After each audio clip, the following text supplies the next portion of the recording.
नमस्कार साथियों, आपका स्वागत है हमारे YouTube चैनल इजी आरपीएससी में। इस वीडियो में हम देखेंगे कि राजस्थान सरकार होती है, एक छोटी सी पत्रिका निकालती है। उसमें राजस्थान सरकार की प्रमुख योजनाओं और उपलब्धियों इत्यादि के बारे में लिखा होता है। ठीक है, तो ये योजनाएं आपके आने वाले एग्जामों की दृष्टि से बहुत इम्पोर्टेंट है। ठीक है, तो इस वीडियो में हम उन्हीं योजनाओं से संबंधित क्या क्या महत्वपूर्ण प्रश्न बन सकते हैं उनके बारे में इस वीडियो में हम देखेंगे। ओके, तो शुरू करते हैं। जो पहला प्रश्न है वह है, मुख्यमंत्री निःशुल्क दवा योजना की शुरुआत कब हुई?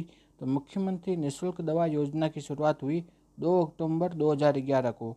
तो मुख्यमंत्री निःशुल्क दवा योजना की शुरुआत हुई 2 अक्टूबर 2011 को। अगला प्रश्न है, मुख्यमंत्री निःशुल्क जांच योजना की शुरुआत हुई, वो हुई 7 अप्रैल 2013। निःशुल्क दवा योजना तो 2 अक्टूबर 2011, निःशुल्क जांच योजना 7 अप्रैल 2013 को। कि अगला प्रश्न है, किस योजना के अंतर्गत गवर्नमेंट हॉस्पिटल में ओपीडी और आईपीडी की सुविधा निःशुल्क कर दी गई है? अभी अपन जाते हैं गवर्नमेंट हॉस्पिटल में, पहले 10 रुपये की पर्ची कटती थी। ठीक है, तो अब कोई भी पर्ची के कोई भी चार्ज नहीं लिया जाता, मतलब ओपीडी की सेवा निःशुल्क कर दी गई है। वो किस योजना के अंतर्गत कर दी गई है? वो है मुख्यमंत्री निःशुल्क निरोगी राजस्थान योजना।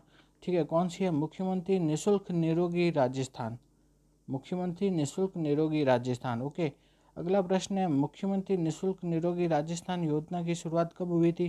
तो इसकी शुरुआत हुई थी 1 मई 2022 को। ठीक है, ये याद रखना है, 1 मई 2022 को तो क्या हुई? मुख्यमंत्री निःशुल्क निरोगी राजस्थान योजना की शुरुआत।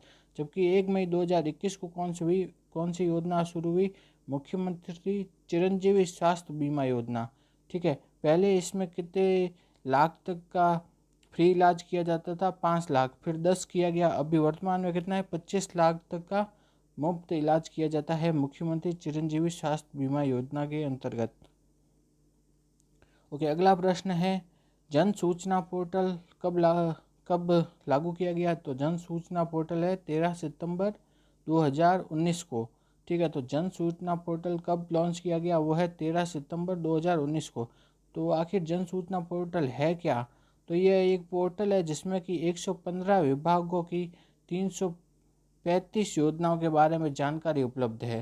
तो एक पोर्टल है, मतलब जहाँ पे जाकर के हम देख सकते हैं कि कौन कौन सी योजनाएं हैं, उसका लाभ किस किस को मिलेगा, उसमें क्या क्या लाभ मिलेगा, इस चीज़ के बारे में देख सकते हैं। कहाँ पे? जन सूचना पोर्टल में। ओके, अगला प्रश्न है, जन आधार योजना की शुरुआत कब हुई?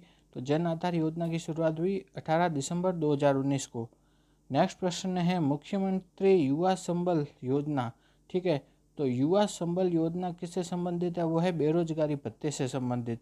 और बेरोजगारी भत्ते से संबंधित है तो मतलब इसकी शुरुआत कब हुई? मुख्यमंत्री युवा संबल योजना की शुरुआत हुई 1 फरवरी 2019 को हुई थी। ठीक है, तो बेरोजगारी भत्ता मिलता कितना है? तो पुरुषों को मिलता है 4,000 रुपये प्रति माह, जबकि महिला हो गई, विशेष योग्यजन हो गए या ट्रांसजेंडर, इन तीनों को कितना मिलता है बेरोजगारी भत्ता? वह है 4500 रुपये। ठीक है, तो पुरुषों को बेरोजगारी भत्ता 4,000 और महिला, विशेष योग्यजन, ट्रांसजेंडर, इन सभी को बेरोजगारी भत्ता मिलता है 4500 रुपये प्रति माह। अगला प्रश्न देखते हैं, इंदिरा रसोई योजना की शुरुआत कब हुई? इंदिरा रसोई योजना की शुरुआत हुई 20 अगस्त 2020 को हुई थी। ठीक है, कोई भूखा न सोए, इस लक्ष्य को रखते हुए इंदिरा रसोई योजना की शुरुआत हुई 20 अगस्त 2020 को। इंदिरा रसोई योजना में कितने 8 रुपये में भोजन उपलब्ध करवाया जाता है। ठीक है, 8 रुपये में भोजन उपलब्ध कराया जाता है, लेकिन जो गवर्नमेंट है ना, उन इंदिरा रसोई वालों को कितने रुपये देती है? 25 रुपये देने पड़ते हैं। ठीक है, तो अपन से कितने लेते हैं? 8 रुपये, बाकी के बचे 17 रुपये उनको कौन देती है? गवर्नमेंट। ठीक है, तो सरकार द्वारा प्रति थाली पर अनुदान दिया जाता है 17 रुपये का। ठीक है, ओके, इंदिरा रसोई योजना कब शुरू हुई थी? वो हुई थी 20 अगस्त 2020 को शुरू हुई थी। ओके, अगला प्रश्न है, घर घर औषधि योजना। घर घर औषधि योजना शुरू हुई थी 1 अगस्त 2021 को। घर घर औषधि योजना शुरू हुई थी 1 अगस्त 2021 को। इसके अंतर्गत है ना, लोगों को 4 पौधे दिए जाते हैं। ठीक है, हर एक प्लांट के 2-2 पौधे दिए जाते हैं। ठीक है, जैसे 4 पौधे हैं कौन से, इनके नाम याद रखने, एक तो है गिलोय, दूसरा तुलसी, तीसरा अश्वगंधा और चौथा कालमेघ। ठीक है, तो गिलोय के भी 2 पौधे देंगे, तुलसी के भी 2, अश्वगंधा के भी 2 और कालमेघ के भी 2 पौधे देंगे। तो घर घर औषधि योजना के अंतर्गत कौन कौन से 4 पौधे दिए जाते हैं? वो है गिलोय, तुलसी, अश्वगंधा और कालमेघ। ओके, अगला प्रश्न क्या है? अगले प्रश्न के बारे में हम देखते हैं कि मुख्यमंत्री निःशुल्क यूनिफॉर्म वितरण योजना और दूसरा मुख्यमंत्री बाल गोपाल योजना। तो ये दोनों योजना है ना, एक ही दिन चालू हुई थी। वो है 29 नवंबर 2022 को। 29 नवंबर 2022 को हुई थी मुख्यमंत्री निःशुल्क यूनिफॉर्म वितरण योजना और मुख्यमंत्री बाल गोपाल योजना। ठीक है, तो मुख्यमंत्री, सबसे पहले अपन देखते हैं मुख्यमंत्री निःशुल्क यूनिफॉर्म वितरण योजना के बारे में। ठीक है, तो मुख्यमंत्री निःशुल्क यूनिफॉर्म वितरण योजना में 1 से 8वीं तक के बच्चों को यूनिफॉर्म के कितने सेट दिए जाते हैं? 2 सेट दिए प्रदान किए जाते हैं। ठीक है, मुख्यमंत्री निःशुल्क यूनिफॉर्म वितरण योजना में यूनिफॉर्म के 2 सेट दिए जाते हैं। कौन से? 1 से 8वीं तक के बच्चों को। ओके, और उनको सिलाई के लिए कितने रुपए दिए जाते हैं? सिलाई के लिए 200 रुपये दिए जाते हैं। ठीक है, नेक्स्ट है कि मुख्यमंत्री बाल गोपाल योजना। तो मुख्यमंत्री बाल गोपाल योजना में क्या किया जाता है? वो 1 से 8वीं तक के बच्चों के लिए। ठीक है, और सप्ताह में कितने दिन? 2 दिन, बुधवार और शुक्रवार को क्या दिया जाता है? मिल्क पाउडर, यानी दूध का पाउडर से दूध बना के दिया जाता है। ठीक है, मुख्यमंत्री बाल गोपाल योजना में 1 से 8वीं तक के बच्चों के लिए सप्ताह में 2 दिन, बुध और शुक्रवार को मिल्क पाउडर प्रदान किया जाता है। ठीक है, 1 से 5वीं तक के बच्चों को 150 मिलीलीटर दूध दिया जाता है। ठीक है, 6ठी से 8वीं तक के बच्चों को 200 मिलीलीटर। 1 से 5वीं तक के को 150 मिलीलीटर, 6ठी से 8वीं तक को 200 मिलीलीटर दूध प्रदान किया जाता है। ओके, अगला प्रश्न है, वर्तमान में पर्यटन को किसका दर्जा दिया गया है? तो पर्यटन को दिया गया है उद्योगों का दर्जा प्रदान किया गया है। वर्तमान में पर्यटन को उद्योगों का दर्जा प्रदान किया गया है। अगला प्रश्न है, खाद्य पदार्थों में मिलावट को रोकने के लिए कौन सा प्रोग्राम चलाया गया है? वो है शुद्ध के लिए युद्ध अभियान। ठीक है, कौन सा है? खाद्य पदार्थों में मिलावट रोकने के लिए शुद्ध के लिए युद्ध अभियान। अगला प्रश्न है, किस योजना के अंतर्गत स्वास्थ्य मित्रों का चयन कर उन्हें प्रशिक्षित किया जाता है?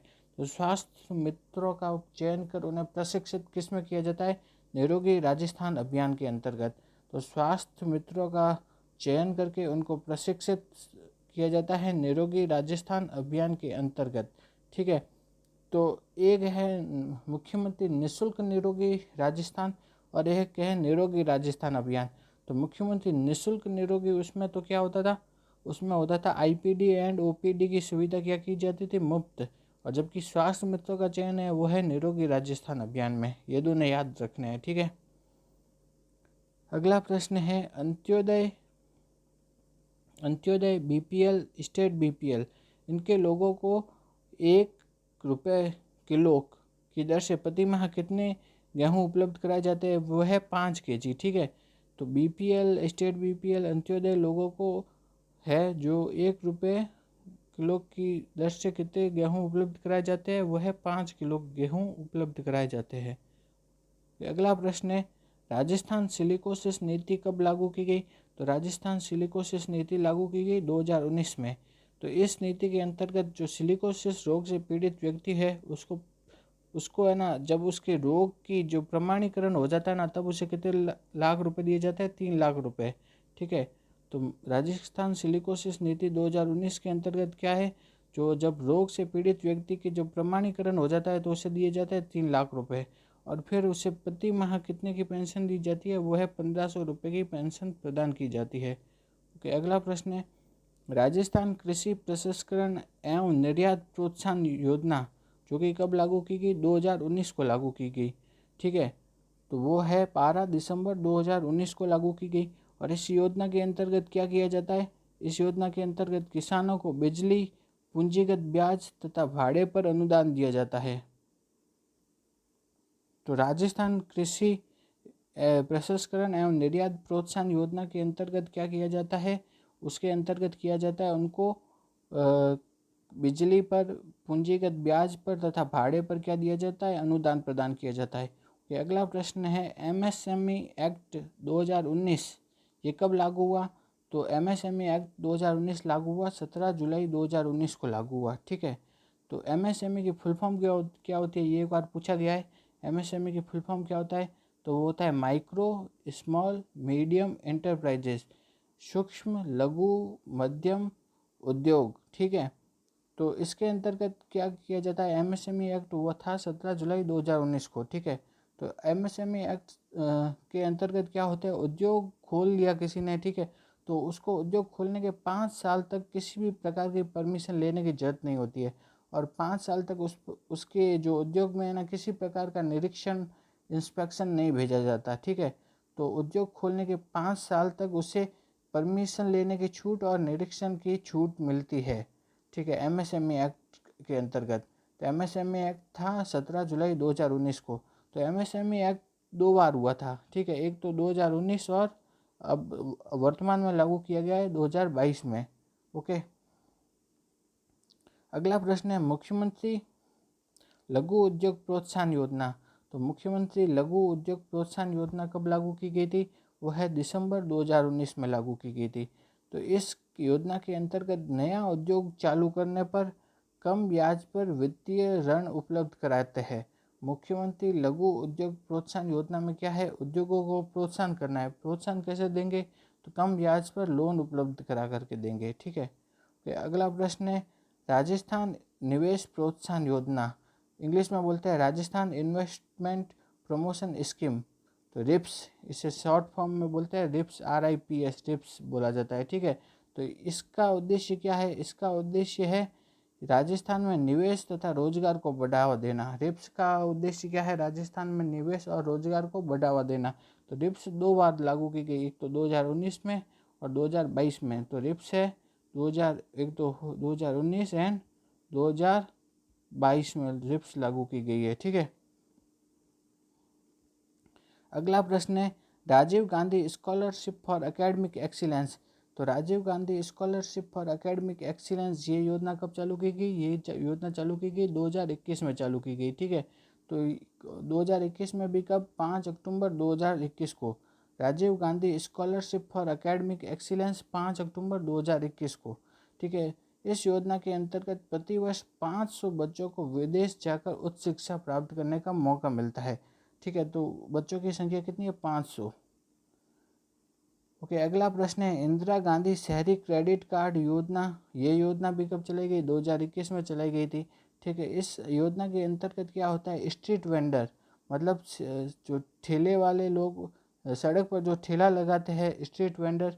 ठीक है, नाई का काम करते हैं, दर्जी का काम करते हैं, मोची का काम करते हैं, मिस्त्री, रिक्शा वाले, इन सभी लोगों को क्या है 50,000 रुपये का लोन उपलब्ध कराया जाता है, वो भी बिना ब्याज के। ठीक है, तो इंदिरा गांधी शहरी इंदिरा गांधी शहरी क्रेडिट कार्ड योजना। ठीक है, इसके अंतर्गत क्या है, स्ट्रीट वेंडर को, दर्जी का काम करने वालों को, मोची का काम करने वालों को, मिस्त्री, रिक्शा वाला, इन सभी को क्या है 50,000 रुपये का ब्याज मुक्त लोन उपलब्ध कराते हैं। 50,000 रुपये का लोन देते हैं, वो भी बिना ब्याज के। ओके, अगला प्रश्न है मुख्यमंत्री किसान मित्र ऊर्जा योजना। यह योजना चालू हुई जून 2021 को। इस योजना के अंतर्गत क्या है, प्रति माह 1,000 रुपये का किसानों का है ना, प्रति माह 1,000 रुपये का बिल, और अगर देखें तो प्रति वर्ष ज़्यादा से ज़्यादा 12,000 तक का बिल क्या है माफ़ किया जाता था। ठीक है, प्रति माह तो 1,000 का, और प्रति वर्ष देखें तो मैक्सिमम 12,000 रुपये तक का बिल माफ़ किया जाता था बिजली का। ठीक है, 2023-24 में ये घोषणा कर दी है कि किसानों को 2,000 यूनिट बिजली का बिल क्या होगा, उनका माफ़ होगा। अपन के घरों में बिजली का बिल कितना है, निःशुल्क किया गया है 100 यूनिट तक। ठीक है, किसानों के लिए बिजली का बिल कितना है, 2,000 यूनिट तक माफ़ किया गया है महंगाई राहत कैंप के अंतर्गत। ठीक है, अगला प्रश्न है इंदिरा गांधी मातृत्व पोषण योजना। तो इसकी शुरुआत इंदिरा गांधी के जन्मदिन पर की गई थी 19 नवंबर 2020 को। ठीक है, तो इस योजना के अंतर्गत है ना क्या है कि आपके किसी महिला के पे एक बच्चा हो चुका है, ठीक है, दूसरी संतान होने पर उससे क्या है, अगर लड़की होगी तो कितने 8,000 रुपये मिलेंगे, और लड़का होगा तो 6,000। तो लड़की होने पे 8,000 रुपये मिलेंगे ना, वो 3 किस्तों में मिलेंगे। कितनी, 3 किस्तों में, पहली किस्त 1,000, फिर दूसरी 1,000 और तीसरी 6,000 रुपये। ओके, अगला प्रश्न है मुख्यमंत्री कन्यादान योजना या हथलेवा योजना। ठीक है, मुख्यमंत्री कन्यादान योजना या हथलेवा योजना। इस योजना के अंतर्गत क्या है, जो अनुसूचित जाति, अनुसूचित जनजाति या अल्पसंख्यक, इन तीनों वर्गों के अगर कोई बीपीएल का परिवार है, उस परिवार की कन्या का विवाह होता है तो सरकार कितने रुपए देती है, 31,000 रुपये। तो ये थोड़ा ध्यान से देखना, 1,000 रुपये किससे देती है, तो सरकार 31,000 रुपये देती है एससी, एसटी और अल्पसंख्यक के जो बीपीएल परिवार है उसकी कन्या का विवाह होने पर 31,000 रुपये देती है। ठीक है, अन्य सभी वर्ग हैं उनकी बीपीएल परिवार है उनकी कन्याओं का विवाह होने पर कितने 21,000 रुपये देती है। ठीक है, इतना हो गया। उसके अलावा जो विधवा महिला है उनकी बच्ची का विवाह होने पर, विशेष योग्यजन उनकी बच्ची का विवाह होने पर भी कितने रुपए दिए जाते हैं, 21,000 रुपये दिए जाते हैं। यह है मुख्यमंत्री कन्यादान योजना। ओके, नेक्स्ट प्रश्न है कि सामाजिक सुरक्षा पेंशन योजनाओं में प्रतिवर्ष कितने प्रतिशत की वृद्धि होगी। तो सामाजिक सुरक्षा पेंशन योजना में कौन कौन सी पेंशन योजनाएं आती है, वो आती है मुख्यमंत्री एकल नारी सम्मान पेंशन योजना, वृद्धजन सम्मान पेंशन योजना, विशेष योग्यजन सम्मान पेंशन योजना, सीमांत एवं लघु कृषक सम्मान पेंशन योजना। ठीक है, तो ये सभी योजनाएं किस में आती है, सामाजिक सुरक्षा पेंशन योजना में। एकल नारी, वृद्धजन सम्मान, विशेष योग्यजन सम्मान, ये सभी है सामाजिक सुरक्षा पेंशन योजनाओं के अंतर्गत आती है। ठीक है, इसके अंतर्गत क्या किया गया है, प्रतिवर्ष इसमें कितने प्रतिशत की वृद्धि होगी, 15% की वृद्धि होगी। ये वाला क्वेश्चन मुझे इम्पोर्टेंट लग रहा है बहुत, कि सामाजिक सुरक्षा पेंशन योजना में प्रतिवर्ष कितने प्रतिशत की वृद्धि होगी, वो है 15% की वृद्धि होगी इन सभी योजनाओं के अंतर्गत। ओके, मतलब एकल नारी सम्मान पेंशन योजना में 15% की वृद्धि होगी, वृद्धजन सम्मान पेंशन योजना में उसमें भी 15%। ठीक है, इन सभी योजना में 15% की वृद्धि होगी। ओके, अगला देखते हैं मुख्यमंत्री विशेष योग्यजन सम्मान पेंशन योजना। ठीक है, नेक्स्ट देखते हैं मुख्यमंत्री विशेष योग्यजन सम्मान पेंशन योजना के बारे में देखते हैं। ठीक है, तो ये विशेष योग्यजन सम्मान पेंशन योजना किसे मिलती है, वो मिलती है अगर कोई किसी व्यक्ति कुष्ठ रोग से पीड़ित हो, ब्रेन हेमरेज मतलब मस्तिष्क प्रघात से हो, बोनेपन से, शारीरिक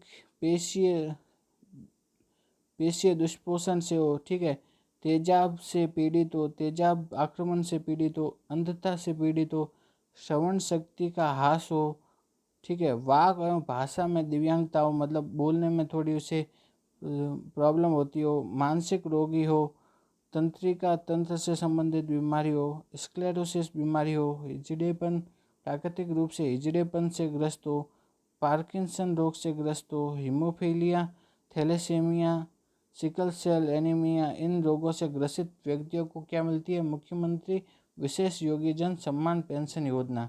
ठीक है, बहुत सारे है उन कैटेगरियों में मिलती है। ठीक है, तो इसके अंतर्गत कितने रुपए मिलते हैं, वो मिलते हैं पहले तो कुछ अलग सिस्टम था, अब इसका जो सिस्टम कर दिया है ना वो क्या है, 75 वर्ष से कम आयु के जो है, ठीक है, 75 वर्ष से कम आयु के लोगों को मिलते हैं कितने, 1,000 रुपये प्रति माह। ठीक है, और 75 वर्ष से अधिक आयु के लोगों को मिलते हैं 1,200 रुपये प्रति माह की पेंशन दी जाती है।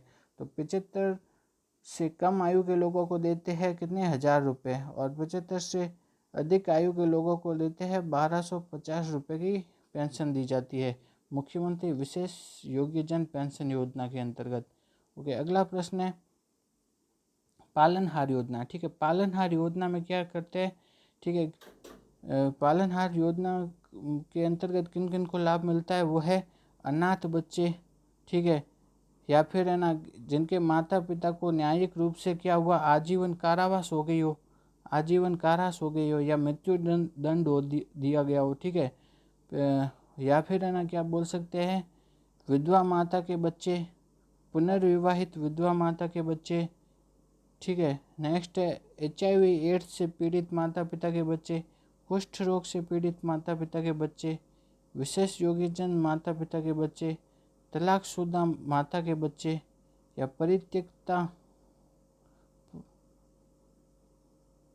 परित्यक्ता माता के बच्चे, सिलिकोसिस रोग से पीड़ित माता पिता के बच्चे, इन सभी को क्या दिया जाता है, पालनहार योजना के अंतर्गत लाभ मिलता है। ठीक है, इन सभी को लाभ मिलता है। एक तो अनाथ श्रेणी आ गई, दूसरी श्रेणी क्या आ गई, मतलब कुष्ठ रोग से ग्रसित हो, सिलिकोसिस से ग्रसित हो, एड्स से ग्रसित हो, ठीक है, मतलब आजीवन की कारावास काट रहे हो, इन सभी, ये दूसरी श्रेणी आ गई, ठीक है। तो पहली श्रेणी क्या होगी, अनाथ। अनाथ श्रेणी के बच्चों को है ना 0 से 6 वर्ष की आयु वाले बच्चों को मिलती है 1500 रुपये प्रति माह की पेंशन, ठीक है।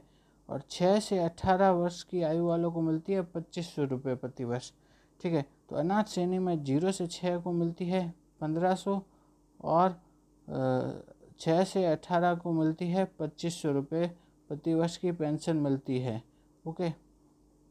जबकि बाकी जो सभी श्रेणियां हैं, जैसे कुष्ठ रोग से पीड़ित हो, आजीवन कारावास वाले हो माता पिता, या फिर एड्स से पीड़ित हो, इन सभी श्रेणियों में क्या है, 0 से 6 वर्ष की आयु वाले बच्चों को मिलते हैं 750 रुपये प्रति माह, और 6 से 18 वर्ष की आयु वालों को मिलते हैं 1000 रुपये प्रति माह। अगर आपको हमारे ये वीडियो अच्छा लगा तो वीडियो को लाइक करो और हमारे यूट्यूब चैनल को सब्सक्राइब करो। Thank you.